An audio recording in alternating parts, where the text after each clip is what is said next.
Welcome to this audiobook summary of The Lost Prosperity Secrets of Napoleon Hill by Napoleon Hill, a treasure trove of wisdom from the man who redefined success for generations. Published in 2019 by Gildan Media, this book compiles early writings from Hill's magazines, offering a candid, personal look at the philosophies that would later cement his legacy in Think and Grow Rich. I'm your narrator, and over the next hour, we'll embark on a journey through Hill's life, his failures, his triumphs, and the timeless lessons he uncovered about the human mind, success, and happiness. So, settle in, and let's dive into the lost secrets of a man who turned adversity into abundance. Chapter 1. The Making of a Success Guru. Napoleon Hill wasn't born with a silver spoon. Picture this: a wild, gun-toting boy from a one-room cabin in Wise County, Virginia, in 1883.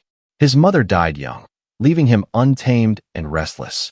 But fate had other plans. His stepmother, a bold and educated woman, saw something in him, a spark. She told him, "What the mind of man can conceive, he can achieve," planting a seed that would grow into a philosophy heard around the world. At 13, Hill became a mountain reporter, interviewing locals and learning to ask the right questions. That curiosity led him to Andrew Carnegie, the steel magnate, who gave him a letter of introduction and a challenge: uncover the secrets of the world's greatest minds. What makes this book special is its rawness. These aren't the polished lessons of Think and Grow Rich.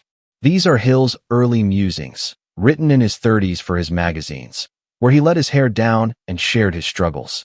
Editor Patricia Horan, in her preface, calls him the guru of all success gurus, noting how he turned poverty into a strength and failures into stepping stones.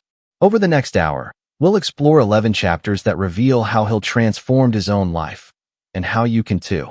Picture a rugged, one-room cabin in the hills of Wise County, Virginia, 1883. A boy named Napoleon Hill is born into poverty, chaos, and a world far from the polished success seminars we associate with him today. This isn't a story of overnight triumph. It's a gritty tale of a wild child who clawed his way to wisdom, one hard-earned lesson at a time. We'll trace the roots of Hill's genius, from his rough-and-tumble youth to the encounters that lit his path. I'm your narrator, and this is where the guru begins. Napoleon Hill didn't come into the world with a roadmap to riches. His early years were anything but tame. Imagine a kid, barely 10, toting a six-shooter, roaming the backwoods, a bundle of restless energy with no direction. His mother, Sarah, died when he was just 9, leaving him and his father, James, adrift. James was a dreamer, a tinkerer who ran a small newspaper but struggled to keep the family afloat. Without a steady hand, young Napoleon was a tornado, wild, defiant, and prone to trouble. Locals called him a holy terror, and he seemed destined for a life of scraps and scuffles. But then came a turning point, a woman who'd change everything. Enter Martha Ramey, his father's second wife. Martha wasn't just a stepmother, she was a force. Educated, bold, and fed up with poverty, she took charge. She turned the family's failing store into a profit maker, sent James to dental school at 40, and fixed her gaze on Napoleon. One day, she sat him down, looked into his restless eyes, and said, "What the mind of man can conceive, he can achieve." It wasn't just a pep talk, it was a seed. For the first time, someone saw potential in him, not just mischief. She handed him a typewriter, swapped his gun for a pen, and told him to channel that fire into words. That moment flipped a switch. Hill, at 13, became a mountain reporter for local papers, asking questions, chasing stories, and learning the art of digging deep. Now, let's fast forward a bit. Hill's teenage years weren't glamorous. He scraped by, writing for small-town rags, barely making a dime. But that gig taught him something priceless: how to talk to people, how to pull truth from the guarded and the great. He interviewed farmers, shopkeepers, even the occasional outlaw, honing a skill that had later opened doors to titans. By 18, he was hungry, not just for money, but for meaning. He enrolled in a business school in Tazewell, Virginia, but dropped out when funds ran dry. Failure? Maybe. Fuel? Definitely. Hill didn't sulk. He hustled, landing a job as a stenographer for a coal company. It was dirty work, but it put him in the orbit of men who'd shape his future. Take Rufus Ayres, a local bigwig and attorney. Hill caught his eye with sharp writing and sharper questions. Ayres became a mentor, nudging him toward ambition. Then came 1908, the year Hill's life cracked open. He was 25, freelancing in Washington, D.C., when he scored an interview with Andrew Carnegie, the Steel King. Carnegie, nearing 70, was a legend, a Scottish immigrant who'd turned grit into a $400 million fortune. Hill showed up with a notepad and nerves, expecting a quick chat. Instead, Carnegie grilled him for 3 days, testing his curiosity, his backbone. At the end, Carnegie tossed him a challenge. Interview the world's most successful people. Find the formula for winning. I'll give you a letter of introduction, but no cash. You in? Hill said yes. That moment wasn't just a job, it was a mission.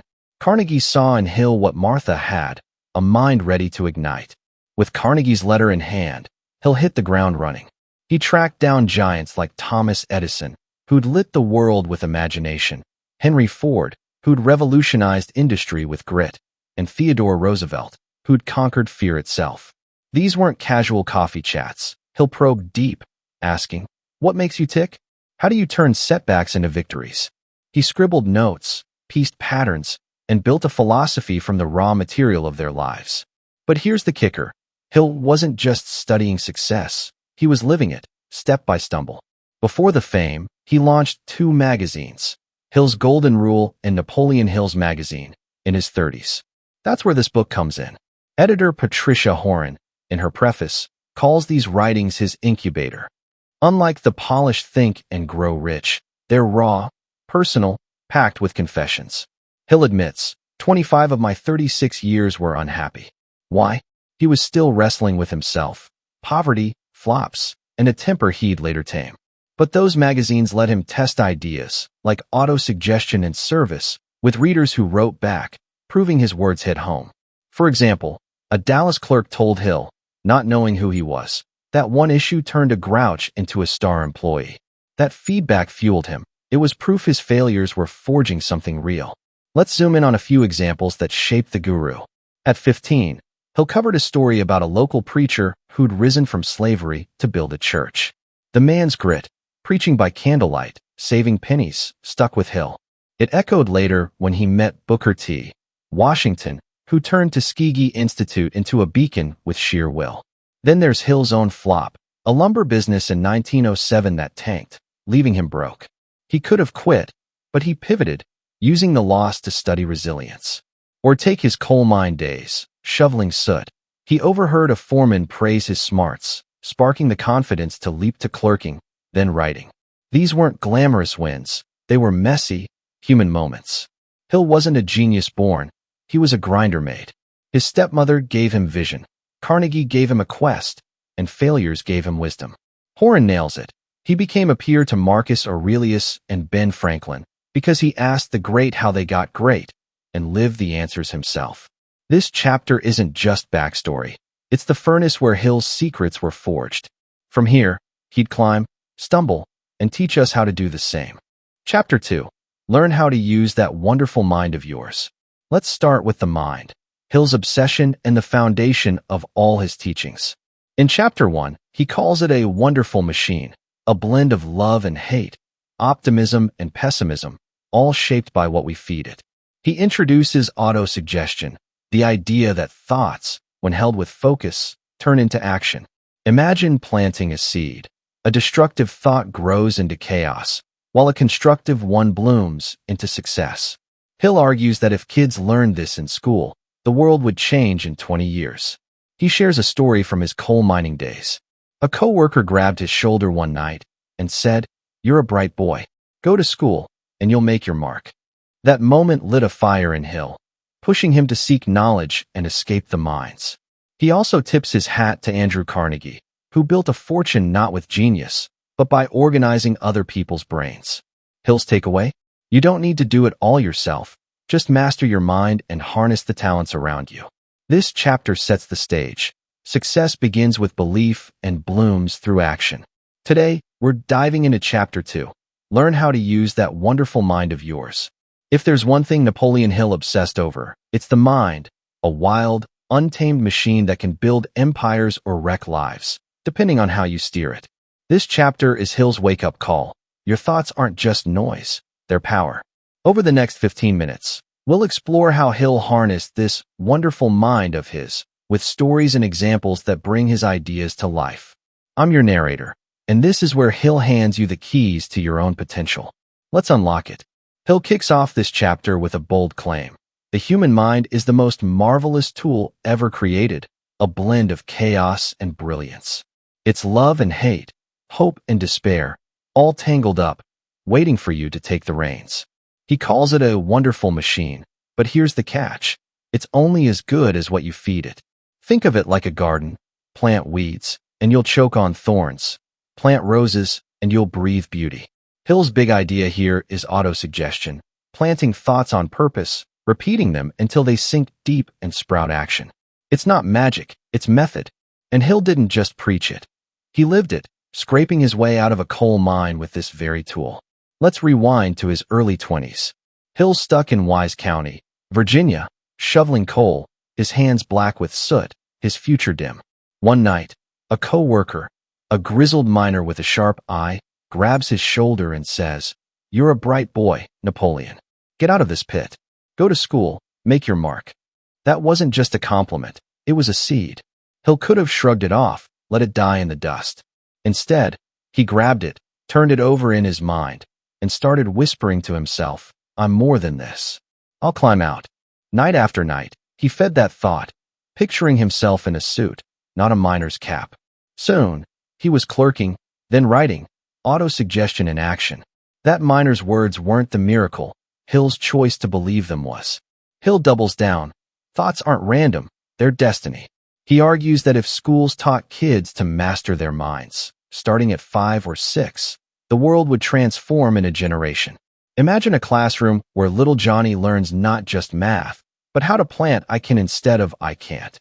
Hill saw it firsthand with his own son, Blair, born deaf in 1918. Doctors said Blair would never hear or speak. Hill refused to accept that. He used autosuggestion, talking to Blair daily, telling him, "You'll hear one day. You'll speak." He didn't just hope. He programmed his own belief, then Blair's. Years later, Blair defied the odds, hearing through bone conduction and speaking clearly. Hill's takeaway? The mind, when focused, bends reality. Now, let's swing to a bigger stage, Andrew Carnegie. Hill met the steel tycoon in 1908, and here's what struck him. Carnegie wasn't a genius inventor or a solo act. He built his empire by organizing other people's minds, engineers, managers, workers, into a symphony of steel. Hill writes, Carnegie's success came from using his mind to harness others' brains. Take the Homestead Strike of 1892. Carnegie's mill faced chaos, but he didn't panic. He delegated to Henry Frick, who crushed it, brutally, sure, while Carnegie stayed calm, plotting the next move. Hill saw this as proof. You don't need all the answers, just a mind sharp enough to direct the show. Hill gets personal, too. In his magazine days, writing for Hill's Golden Rule in the 1910s, he admits he wasn't always positive. Early issues had snarky jabs at rivals, a habit from his scrappy youth. But sales lagged, and readers griped. Then he flipped the script. He started feeding his mind optimism, writing pieces like, "Success comes to those who serve." One reader, a Chicago shopkeeper, wrote back, "Your words stopped me from quitting. I doubled my sales this month." That letter hit Hill hard. His mind shaped theirs. He began repeating to himself, "Uplift, don't tear down," and his magazine took off. Autosuggestion wasn't just for him. It rippled out. Here's another gem. Hill cites Henry Ford. Ford wasn't a scholar, barely finished 8th grade, but he mastered his mind. When engineers said a V8 engine couldn't be cast in one block, Ford didn't argue. He told himself, "It's possible," and told them, "Make it happen." Months of failure followed, but Ford's belief held firm. In 1932, the V8 rolled out, revolutionizing cars. Hill loved this. Ford's mind didn't invent the engine, it willed it into being. Hill ties it all together with a challenge. Use your mind, or it'll use you.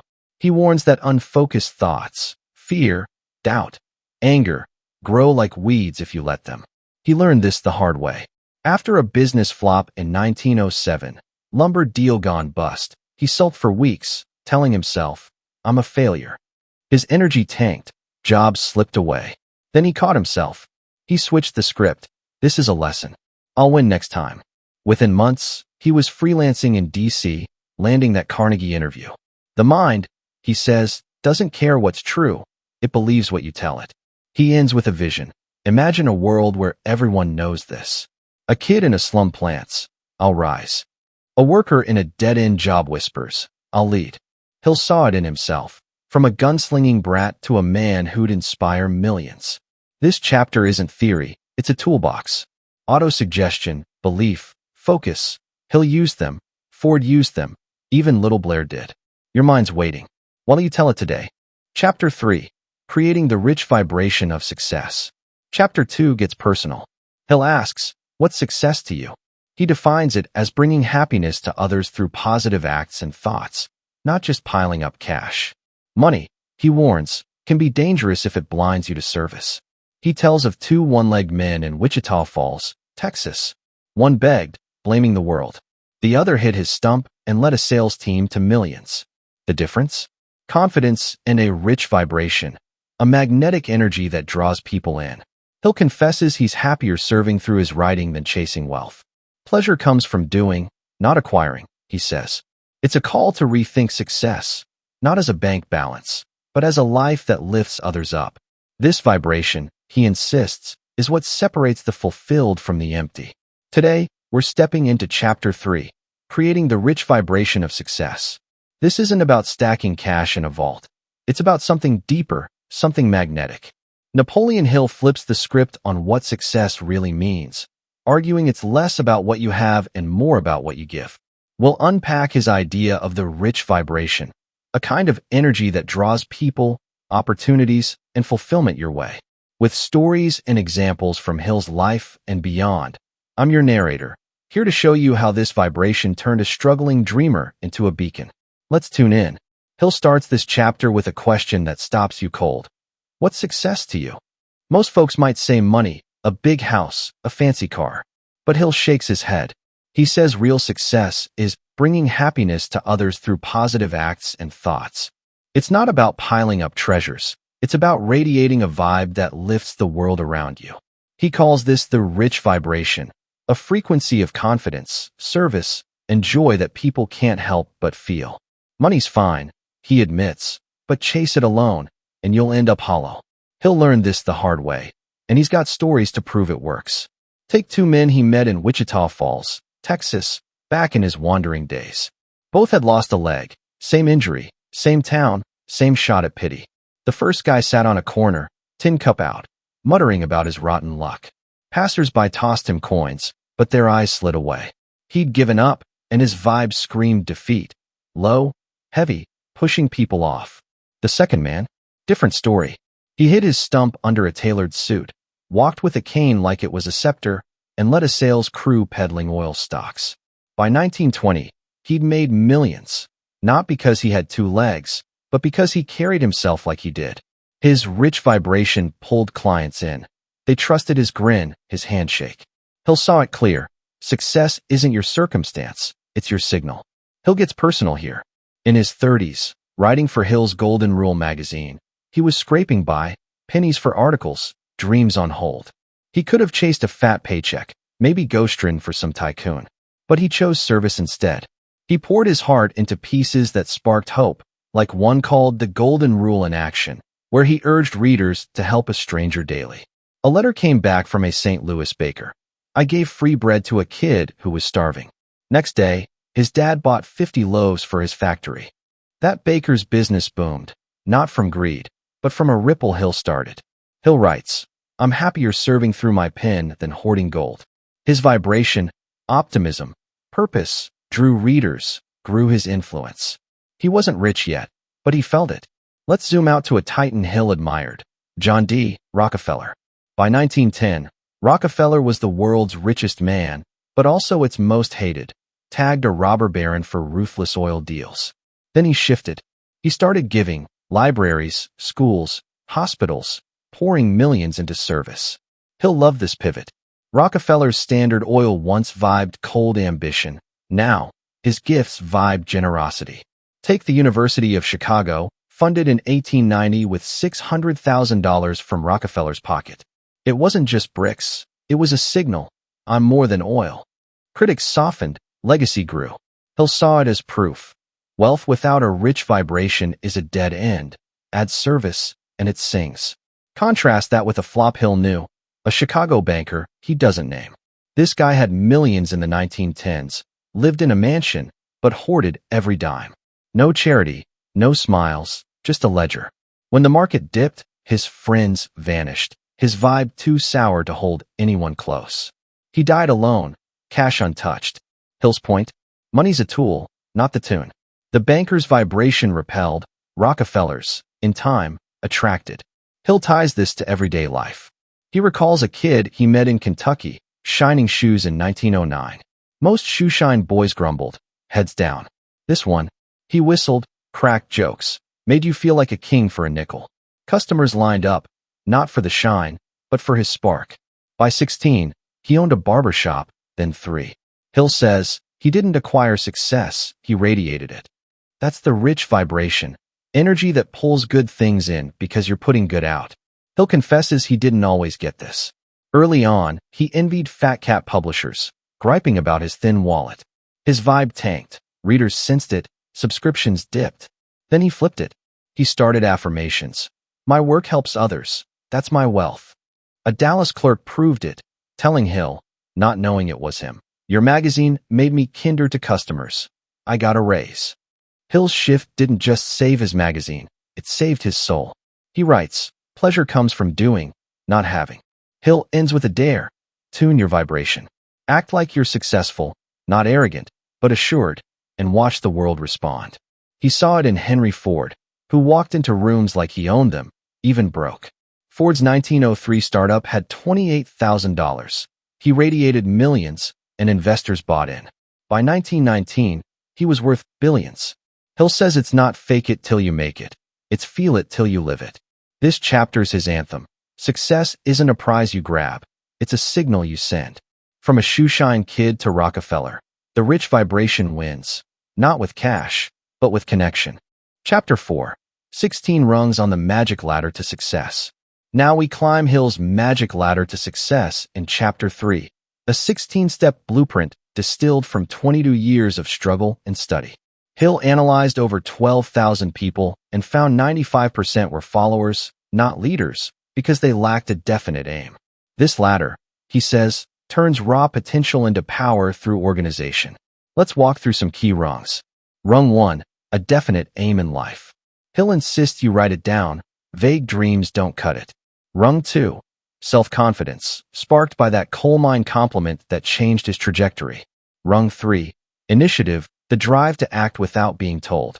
Rung 4, imagination, where Edison and Columbus dreamed up light bulbs and new worlds. Rung 5, action, because ideas mean nothing without sweat. Other rungs like enthusiasm, self-control, and persistence build on these, blending into a system Hill tested himself.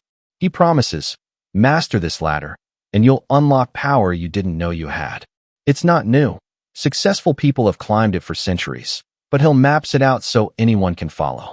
This chapter is his playbook, and he dares you to use it. Today, we're tackling Chapter 4, 16 rungs on the magic ladder to success.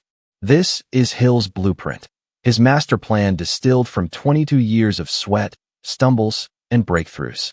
He studied over 12,000 people, titans and flops alike, and found that 95% drifted because they lacked direction. This ladder? It's his fix, 16 steps to turn raw potential into real power. We'll climb it rung by rung, with stories and examples that bring it to life. I'm your narrator, and this is Hill handing you the tools to rise. Let's start climbing. Hill calls this the magic ladder because it's not random. It's organized, tested, and universal. He says success isn't luck, it's a system. After interviewing giants like Edison, Ford, and Carnegie, and scraping through his own failures, he mapped 16 traits that separate the doers from the dreamers. It's practical, not preachy. He'll live these rungs, and he dares you to try. Let's hit the first few, where the climb begins. Rung 1, a definite aim in life. He'll insist you name it. Write it down. Vague wishes don't climb ladders. Look at Thomas Edison. In 1878, he scribbled, "I'll give the world electric light." Not, maybe a better candle. A clear, bold aim. Years of blown bulbs later, he lit Menlo Park. Hill did it too. At 25, post-Carnegie, he wrote, "I'll uncover success's formula." That note drove him through broke days and long nights. No aim, no ascent. Hill's proof is in the pudding. Rung 2, self-confidence. This one's personal for Hill. Back in the coal mines, a co-worker told him, "You're bright, get out." Hill could have scoffed.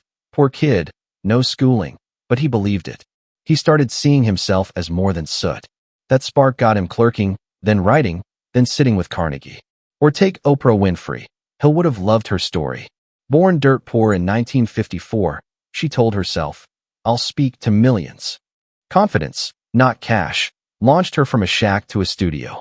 Hill says it's not arrogance, it's faith in your own climb. Rung 3, initiative. Hill calls this acting without a boss kicking you. He saw it in Henry Ford. In 1908, Ford's team said a cheap car for the masses was nuts. Roads were mud, cash was tight. Ford didn't wait for permission. He sketched the Model T, pushed his crew, and by 1910, millions rolled out. Hill tried it himself.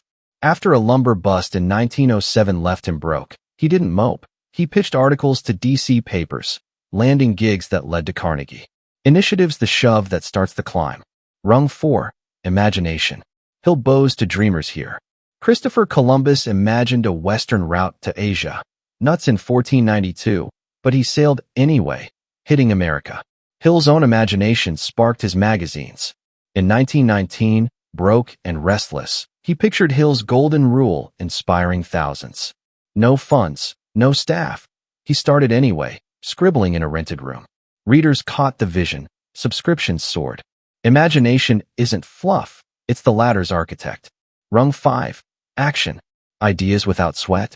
Dead. Hill points to Edison again. 10,000 failed bulbs before one glowed. Action kept him going. Hill lived it too. In 1920, his magazine teetered. Debts piled up. He didn't just dream of recovery. He wrote late, sold ads himself, turned it around. Action's the muscle behind every rung. Now, Hill, it doesn't linger on all 16 here. Rungs like enthusiasm, self-control, accurate thinking, and persistence round it out, but they weave together. Take enthusiasm. Hill saw it in a Kentucky shoeshine boy, whistling in 1909, turning nickels into a barbershop empire. Or persistence. Hill flopped hard. A car venture in 1910 sank, but he kept pitching, landing his big break.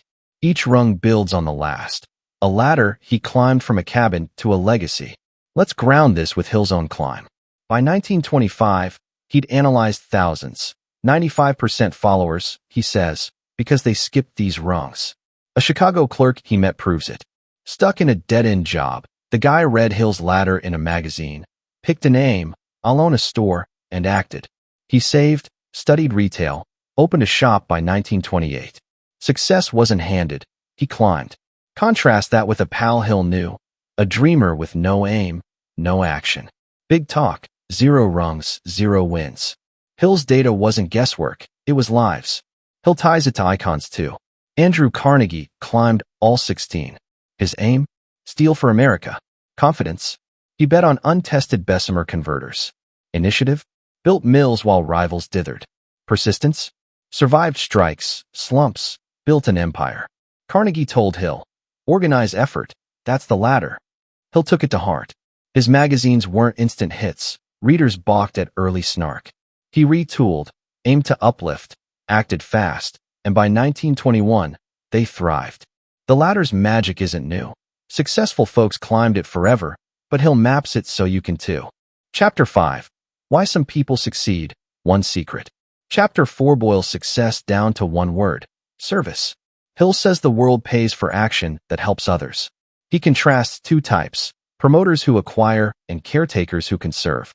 Success, he argues, comes from blending these traits, either in yourself or your team. It's short but sharp. Render more than you're paid for, and the rewards will follow. Hill's living proof. His magazine thrived when he focused on uplifting readers, not tearing others down. Today, we're stepping into Chapter 5, Why some people succeed. One secret.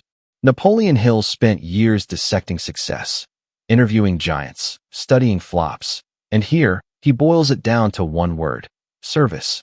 It's short, sharp, and simple, but don't let that fool you. This secret's got depth.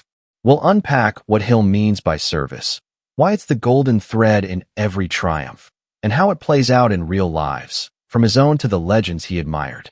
I'm your narrator, and this is Hill handing you the key to why some climb while others stall. Let's dig in. Hill starts with a truth he's seen across thousands of lives. The world pays for what you give it. Success isn't about what you grab, it's about what you offer. He calls service the one secret, because it's the heartbeat of every win, whether you're a tycoon or a shopkeeper. But it's not charity for applause. It's action that solves problems, lifts others, and leaves a mark. Hill says, render more than you're paid for, and the rewards catch up. It's a law he tested himself, and he's got examples to back it up. Let's start with a story he shares, a tale of two men he met in his travels. One was a promoter, a fast-talking hustler in St. Louis, always chasing the next big score. He'd sell anything: stocks, land, dreams, raking in cash, but leaving clients burned. The other was a caretaker, a quiet Kansas farmer who fixed neighbors' plows for free, grew extra corn to share, built trust. The promoter's millions vanished in a 1910 crash, alone, broke, forgotten. The farmer? By 1920, his town made him mayor, his fields thrived, his kids ate well. Hill saw it clear. The promoter acquired, the caretaker served. Guess who succeeded long-term? Hill ties this to his own life. In 1919, launching Hill's Golden Rule magazine, he faced a fork. He could have chased quick bucks, sensational headlines, cheap ads, or built something lasting. He chose service. He wrote articles like "Help Thy Neighbor," urging readers to give without expecting back. A Detroit mechanic wrote him, "I fixed a widow's car for free after reading you. She told her boss, he hired me full-time." Hill's circulation grew, not from flash, but from impact. He says, "Service turned my pen into a ladder." It wasn't instant riches, but it was real. Readers felt it, and his influence spread. Now, let's swing to a giant Hill studied, Andrew Carnegie. By 1900, Carnegie's steel empire dwarfed rivals, but his real win came later. He sold out in 1901 for $480 million. Insane money then, and could have hoarded it. Instead, he served. He funded 2,500 libraries worldwide, like the one in Pittsburgh where kids like young Andy once dreamed. Hill loved this. Carnegie's steel built bridges, but his service built minds. When he died in 1919, his wealth was gone, given away, but his name lived on. Compare that to a rival Hill hints at, a steel baron who clutched every dime. No libraries, no legacy, just a cold vault. Service made Carnegie's success stick. Hill breaks it down further. People succeed by blending traits, promoters who push and caretakers who nurture. Alone, they falter. Together, they soar. Take Madam C.J. Walker. Hill would have cheered her. Born to ex-slaves in 1867, she built a haircare empire by 1910. She promoted hard, selling door to door, but served harder, training black women to run salons, giving jobs, dignity. Her $1 million fortune wasn't the win. The thousands she lifted were. Or look at a flop Hill knew. A New York ad man in 1920, all promotion, no heart.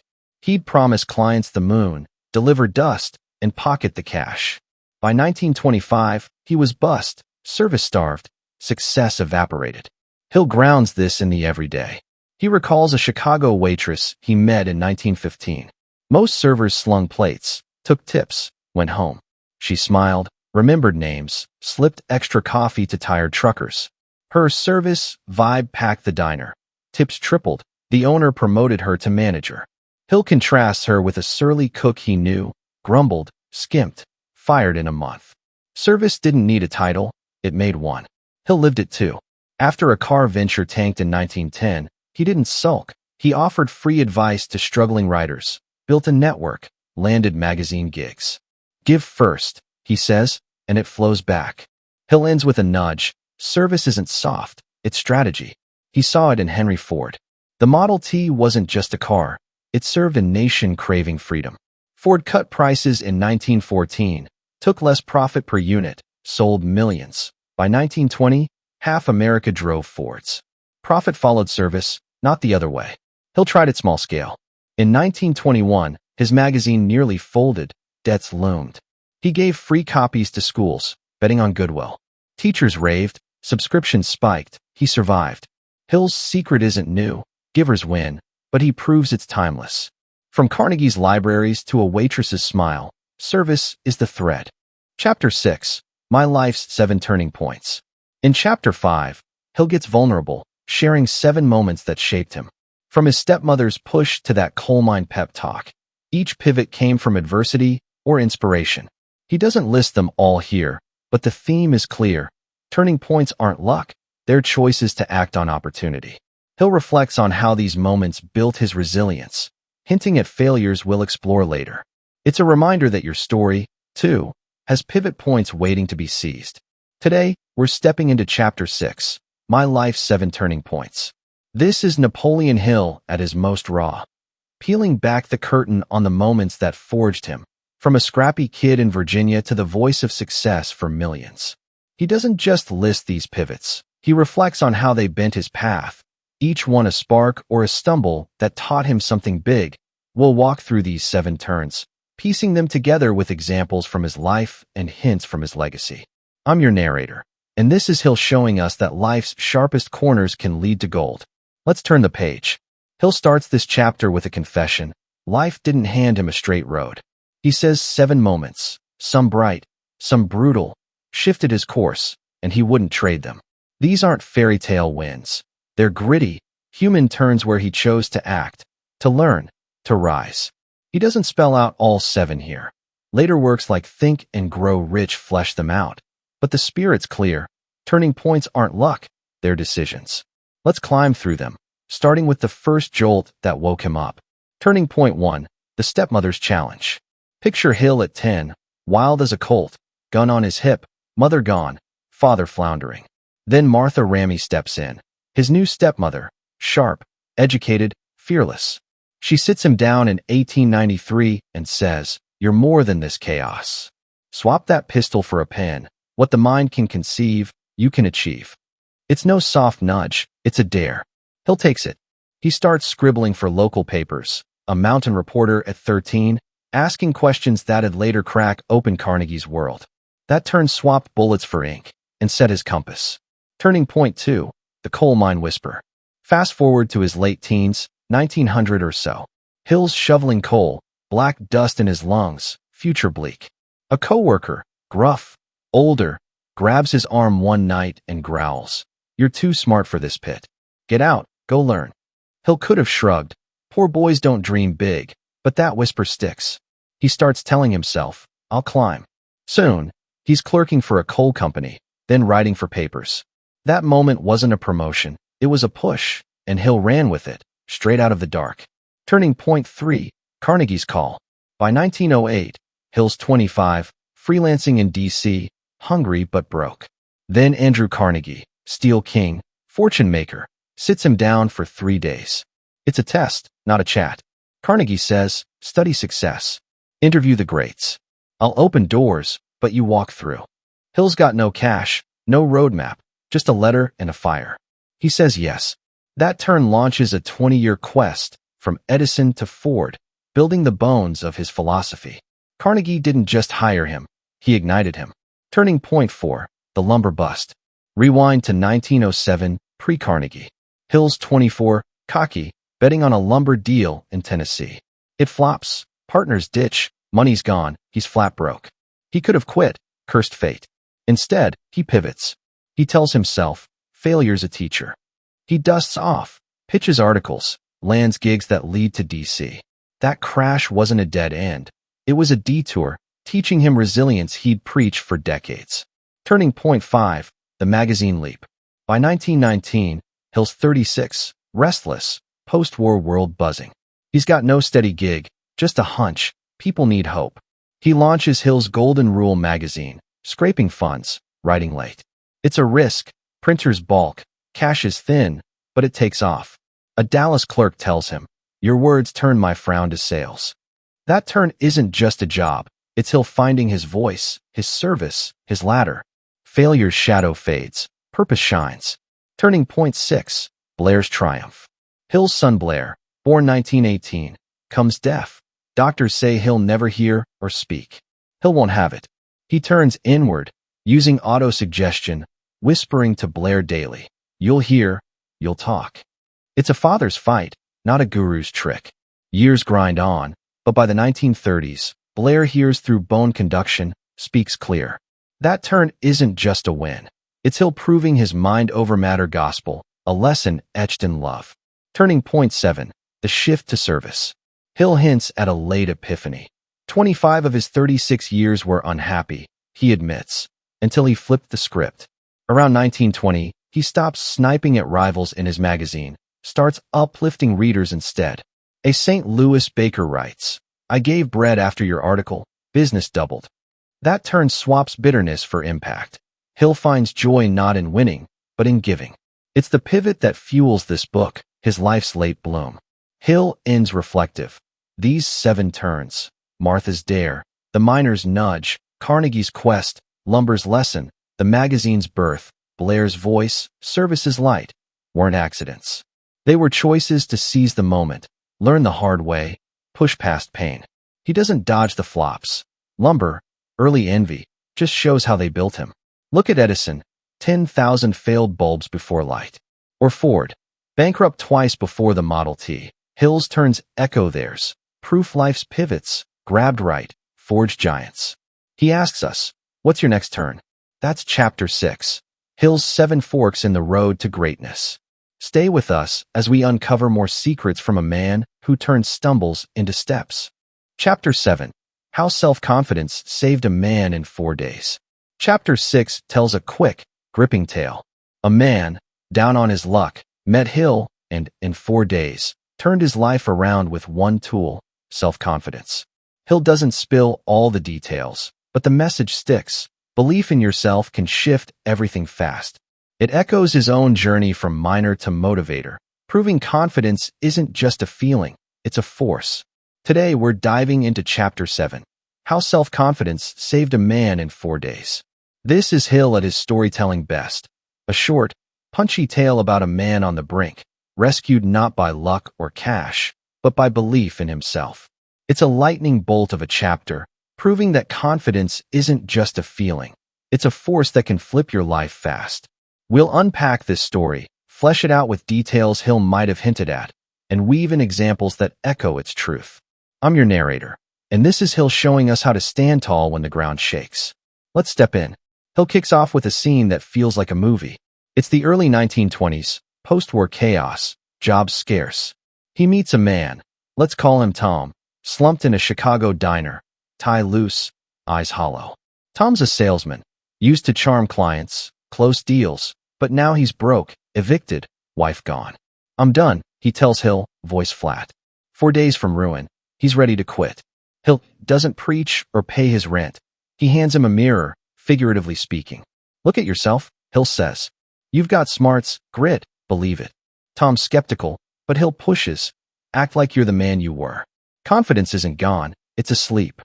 Over 4 days, something clicks. Tom shaves, borrows a suit, walks into his old boss's office, not begging, but beaming. "I'm back," he says, no grovel, just guts. The boss, stunned, gives him a shot. Small deal, low stakes. Tom nails it. Then another, then a big one.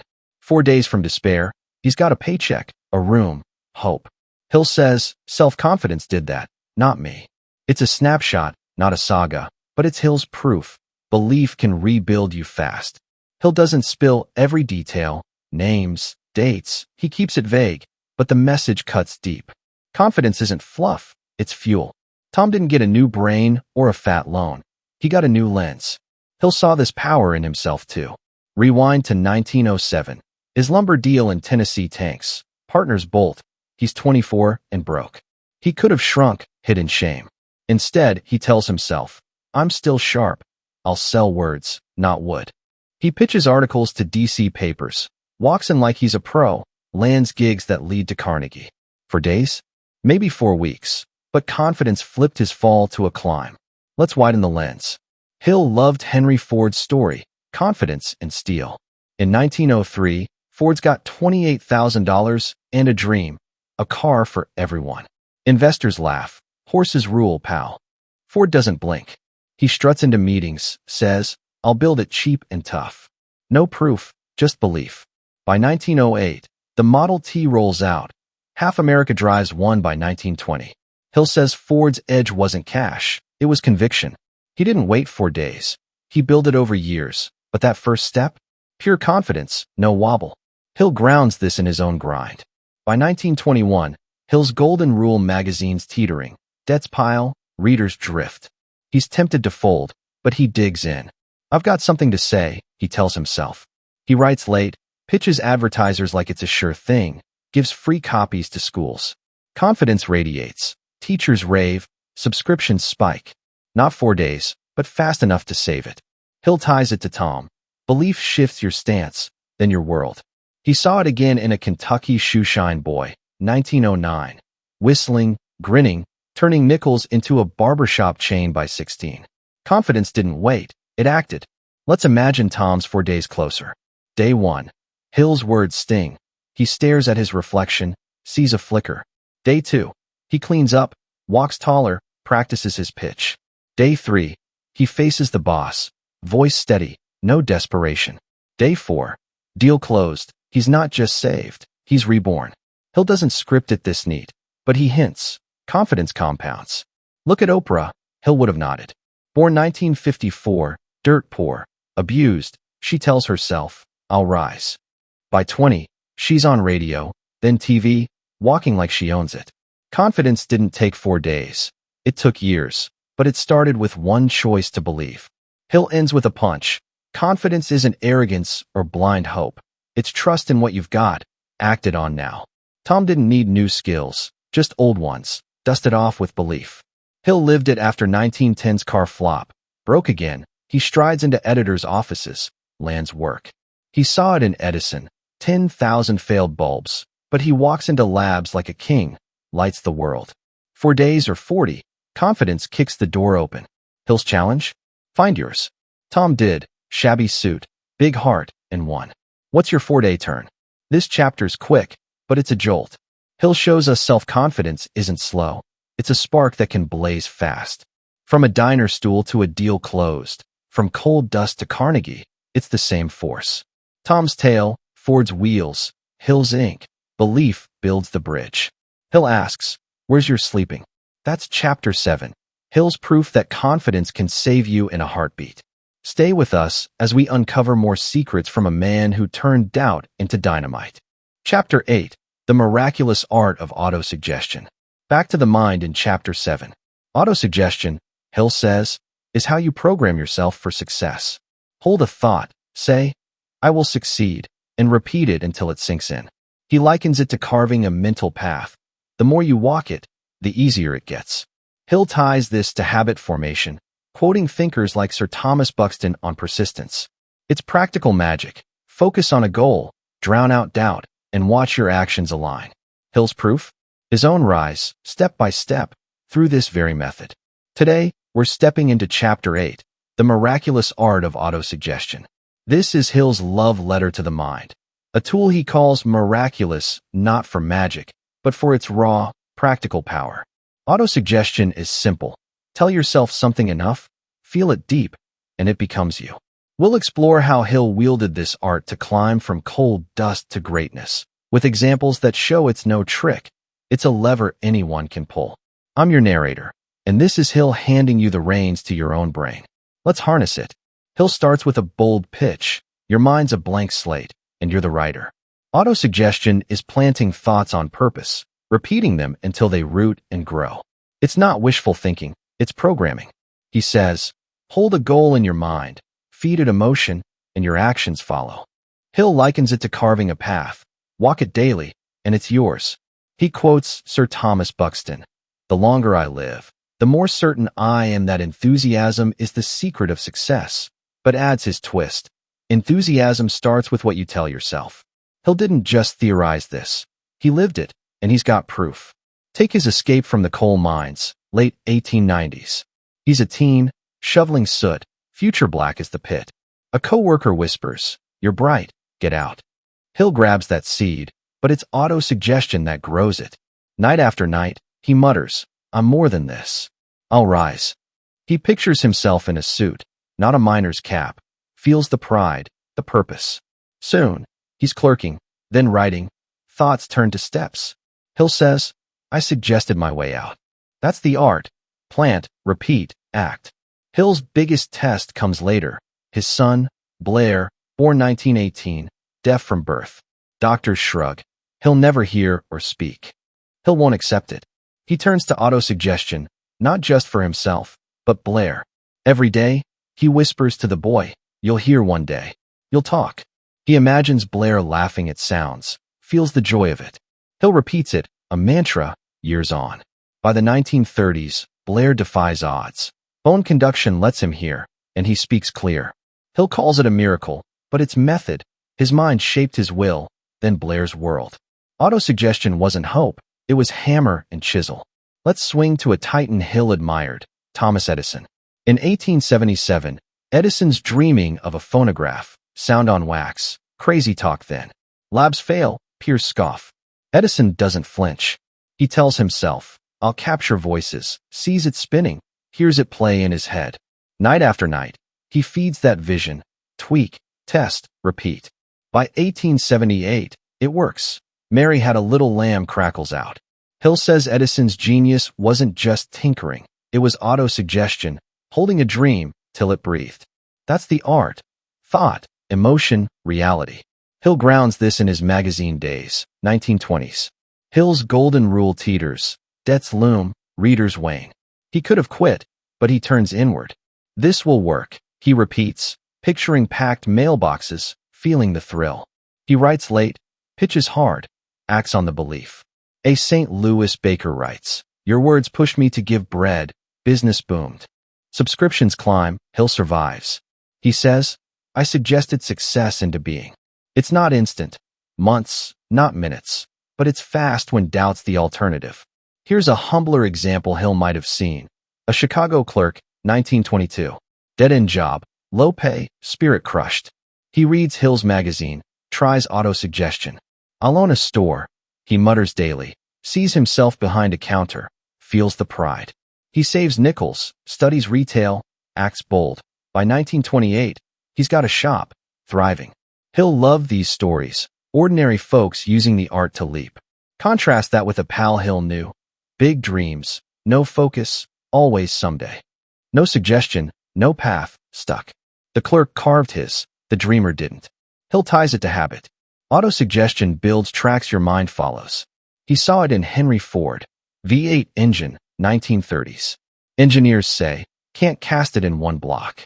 Ford repeats, it's possible, sees it humming, feels the win.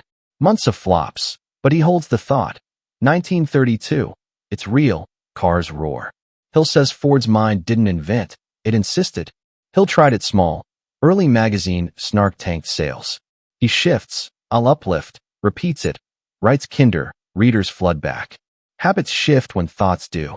Hill ends with a dare, master this art, and you master you.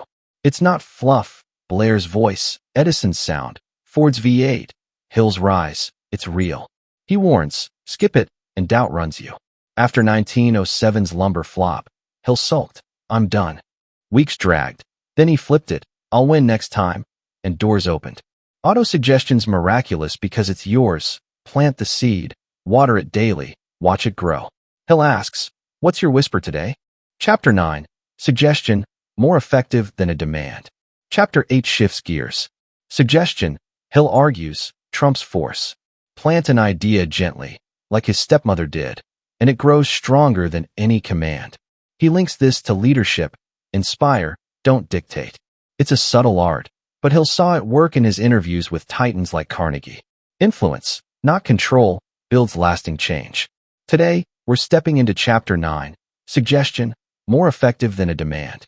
Napoleon Hill's got a knack for flipping what we think we know, and here he argues that a whisper can move mountains where a shout just builds walls. This chapter's about influence, the quiet art of planting ideas that bloom on their own.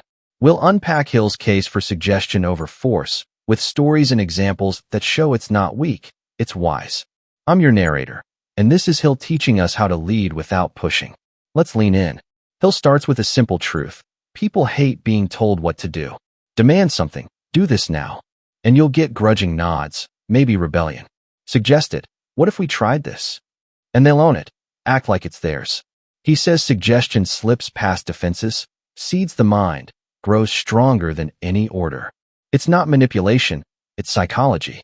Hill learned this young, and he's got a lifetime of proof it works, starting with the woman who turned his chaos to purpose. Rewind to 1893. Hill's 10, a wild Virginia kid, gun in hand, mother gone.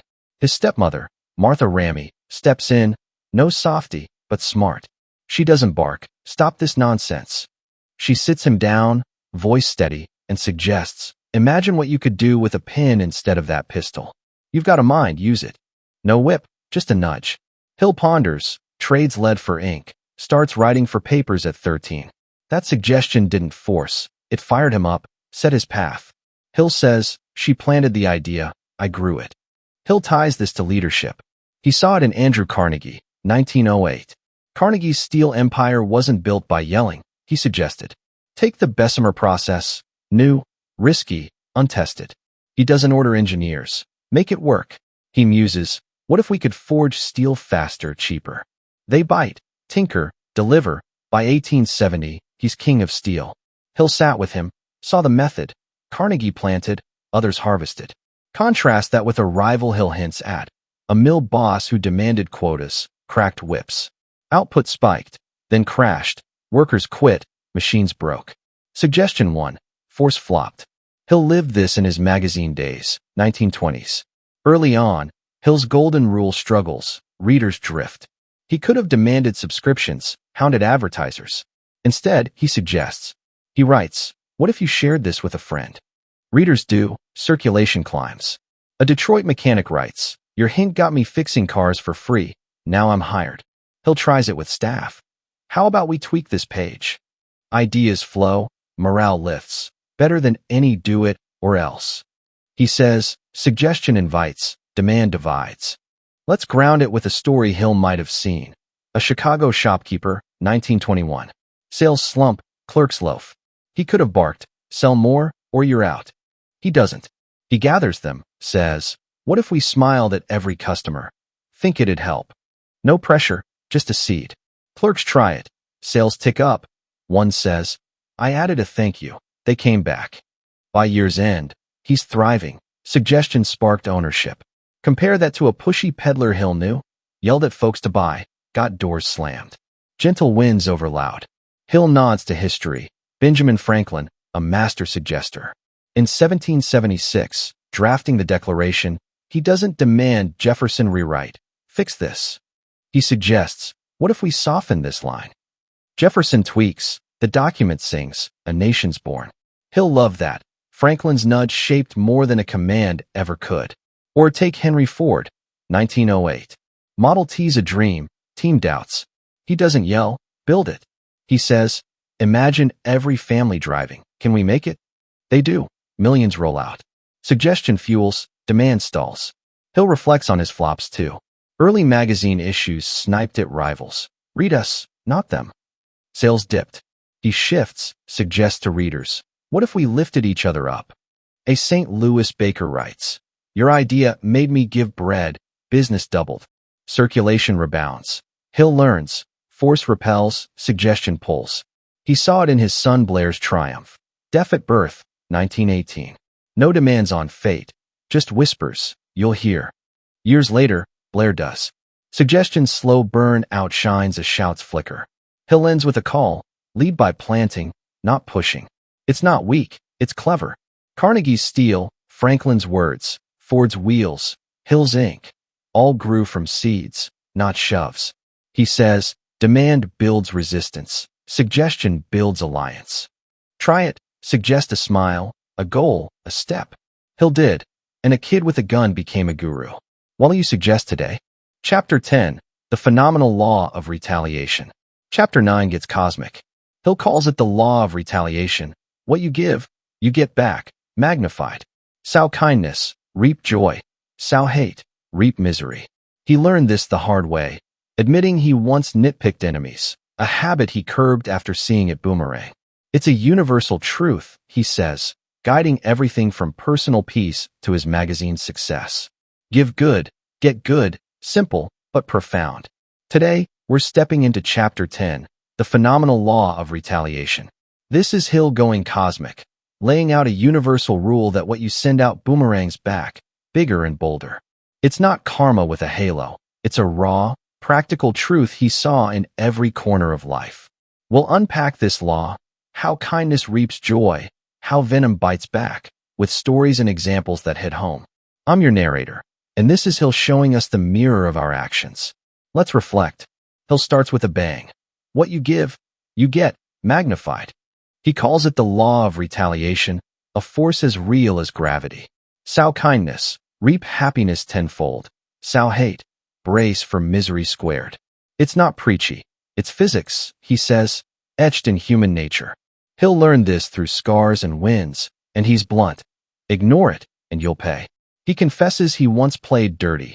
Early days, sniping at rivals, and it backfired. This chapter's his mea culpa and his map. Let's walk it with him. Take his magazine days, 1919.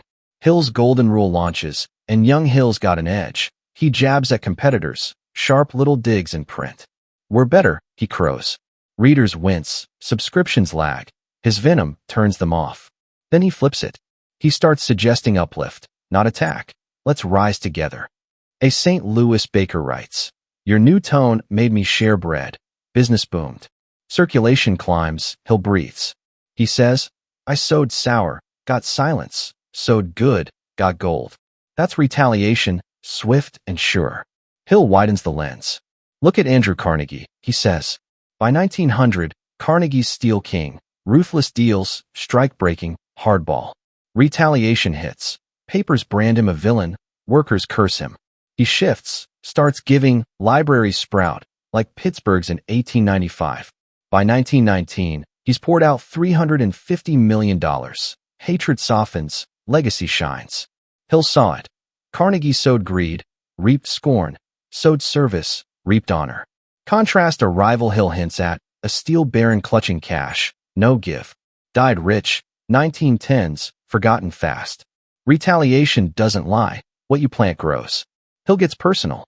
Early 1900s, he's a scrappy kid, quick to grudge. A pal cheats him in a deal. Hill fumes, plots payback. He snubs, spreads word, petty poison. Friends drift, deals dry up, his own spite boomerangs. Years later, 1920s, he tries different. An editor swipes his idea. Hill shrugs, sends a note. Good luck with it.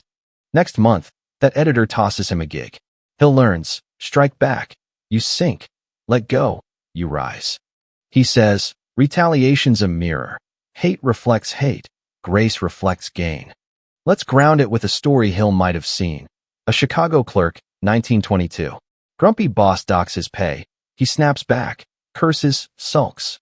Customers vanish. He's fired. Anger's echo. Next job, same boss type. He smiles instead, works harder. Boss notices, promotes him. By 1925, he's managing. Kindness pays. Or take Madam C.J. Walker. Hill would have cheered. Born 1867, dirt poor, she builds a hair care empire by 1910, gives jobs to thousands. She sows opportunity, reaps a million, retaliation in green. Hill nods to history. Henry Ford, 1914. Cuts Model T prices, less profit per car, serves the masses. Rivals hoard, Ford gives. By 1920, half America drives his wheels, he's a billionaire. Retaliation rolls in. Hill tried it small. 1921, magazines broke. He gives free copies to schools. Teachers rave, readers flood, debt fades. He says, give good, get plenty, give grief, get pain. It's not soft, it's strategy. A law he tested when envy turned to uplift. Hill ends with a gut punch. You can't cheat this law. He recalls a flop, a writer he knew, 1920s, tearing down peers. I'll shine by dimming them, he bragged. Book sales tanked, friends fled, retaliation's cold math. Hill flipped his own script after 1907's lumber bust, stopped blaming, started building. Gigs came, Carnegie called. He says, sow joy, reap peace, sow strife, reap storms. It's cosmic, Sure, but concrete. Every act echoes. Hill asks, what's your seed today? Chapter 11. The Power of Your Chameleon Mind. Chapter 10 explores environment's pull. Your mind, Hill says, is a chameleon, soaking up what's around it. Books, people, even clothes. He recalls a sales pitch where his near-nakedness, post-treatment, made him feel small next to a suited salesman. Proof that surroundings shape confidence. Pick associates who lift you, wear clothes that empower you, and watch your mind adapt. Hill's tip? If your environment stinks, change it, starting with your thoughts. Today, we're diving into Chapter 11, The Power of Your Chameleon Mind. Napoleon Hill's got a wild idea here. Your mind's like a chameleon, shifting colors with what's around it. Books, people, even clothes, they tint your thoughts, your confidence, your climb. We'll unpack how Hill saw this shape-shifting power, with stories and examples that prove you're only as strong as your surroundings. I'm your narrator, and this is Hill showing us how to paint our minds for success. Let's blend in, or stand out. Hill kicks off with a vivid hook. Your mind's a sponge, soaking up its environment. Hang with winners, you'll think big. Slump with gripers, you'll shrink. He calls it a chameleon because it adapts. Fast, subtle, relentless. It's not just willpower, it's what you let in. Hill says, pick your world, or it picks you. He learned this through stumbles and wins, and he's got a quirky tale to drive it home. Picture Hill, 1920s, fresh from a health treatment. Some quack cure, he admits. He's in a salesman's office, pitching his magazine, but he's half-dressed, towel around his waist, skin raw. The salesman's in a crisp suit, tie knotted, desk gleaming. Hill feels small, his mind shifts, confidence fades, pitch flops. Clothes, he says, changed his vibe. Next day, he borrows a suit, walks in sharp. Same guy, same pitch, deal closed. My mind matched my threads, he laughs. Environment's no joke, it's a lever. Hill widens it, people matter most. Early 1900s, he's a teen, running with roughnecks in Virginia, petty fights, small dreams. His mind's a chameleon, soaking up their drift. Then Martha, his stepmother, steps in, educated, bold. She suggests, write, don't wrestle. He shifts, hangs with printers, reporters. By 13, he's a mountain reporter, dreaming bigger. Hill says, their ambition painted me. Contrast that with a pal he knew, stuck with barflies, griping daily. Mine shrank, life stalled. Who you're with colors you. Hill points to titans. Andrew Carnegie, 1860s. Poor clerk, but he tails steel bosses, reads their books, wears their hustle. His mind adapts. By 1870, he's forging an empire. Hill saw it. Carnegie's chameleon soaked up winners. Or take Henry Ford. 1903, broke, but he haunts machine shops, chats inventors, wears grit like a badge. Model T rolls out by 1908. His mind mirrored the doers, not the doubters. Hill loved that. Ford picked his paint. Hill grounds it in his grind. Hill's golden rule, 1921. Debts loom, he's frayed. Office is a dump, clutter, dim light, whiny staff. His mind sags, this'll fail. He shifts, cleans the space, wears a tie, swaps gripers for a keen assistant. Writes sharper, pitches bold, readers flood back. A Detroit mechanic writes, your spark got me fixing cars free, hired now. Hill says, my mind changed with my desk. Environment's a brush, use it. Let's imagine a scene Hill might have seen. A Chicago kid, 1920s, shining shoes. Peers loaf, curse, his mind dims, tips dry. He switches, hangs with barbers, reads dime novels, wears a cap like he's somebody. Confidence grows, customers line up. By 16, he's got a shop. Chameleon mind, swapped gray for gold. Or Madam C.J. Walker, 1867, slave's daughter, stuck in shacks. She tails businesswomen, studies ads, dresses sharp. By 1910, she's a millionaire, lifting thousands. Hill nod. She picked her palette. Hill reflects. It's not just people, books, places, vibes. After 1907's lumber bust, he's broke, reading rags, sulking in dives, mind's mud. He grabs Carnegie's bio, rents a clean room, shifts to I'll rise. Gigs come, Carnegie calls. He says, trash in, trash out, choose rich. Even quirks count. He ditched snarky pal's post. 1920, wrote Kinder, magazine thrived. A St. Louis baker proves it. Your tone made me give bread, doubled sales. Hill's mind mirrored his new world. Hill ends with a dare. Tame your chameleon. If your environment stinks, change it. Start with your thoughts. Carnegie did, Ford did, Walker did, Hill did.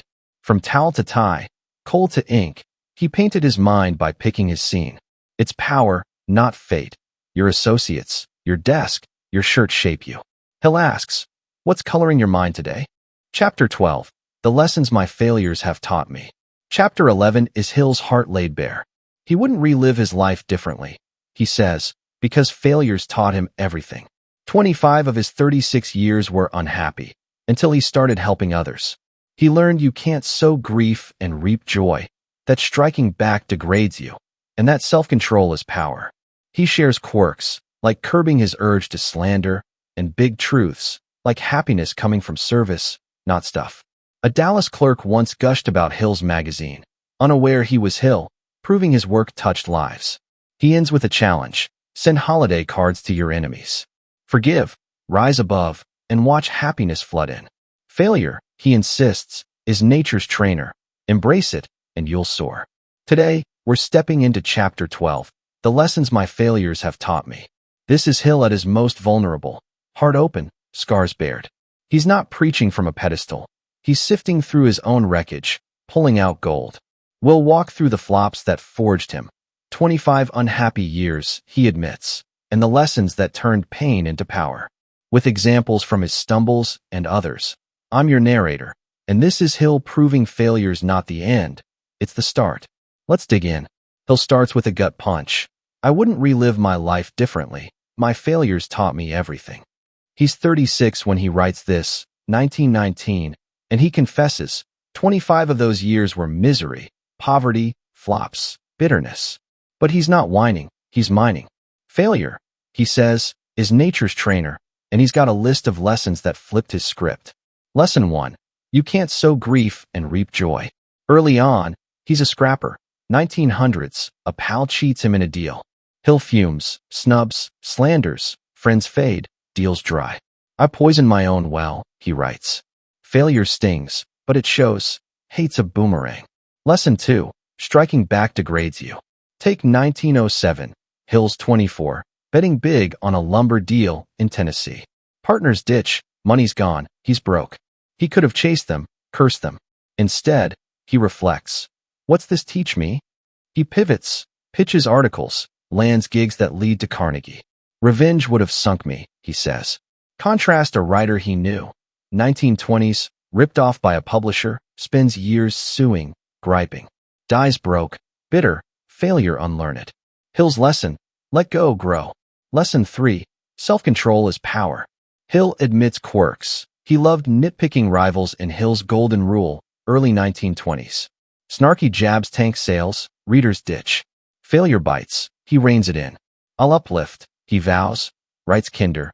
A St. Louis baker writes, your shift made me give bread, double business. Circulation rebounds.